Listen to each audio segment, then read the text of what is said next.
Hello மக்களே, I hope you are all fine. அறிவுள்ள யாரும் அடுத்தவங்க சொல்கிறத அப்படியே நம்ப மாட்டாங்க அப்படிங்கிறத நான் சொல்லலைங்க, நம்ம திருவள்ளுவர் சொல்லியிருக்கிறாங்க.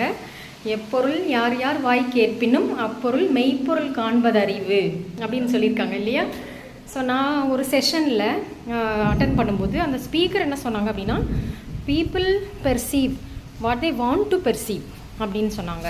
அதாவது என்ன சொல்கிறாருன்னா, மக்கள் என்னவா இருக்கணும்னு நினைக்கிறாங்களோ அந்த மாதிரி தான் ஒரு விஷயத்தை பார்ப்பாங்க அப்படின்னு சொன்னார். அப்போது இப்படி இருக்கும்போது ரியாலிட்டியை மேக்ஸிமம் பீப்புள் பார்க்குறது இல்லை அப்படிங்கிறது தான் அவங்க சொல்ல வர்றாங்க.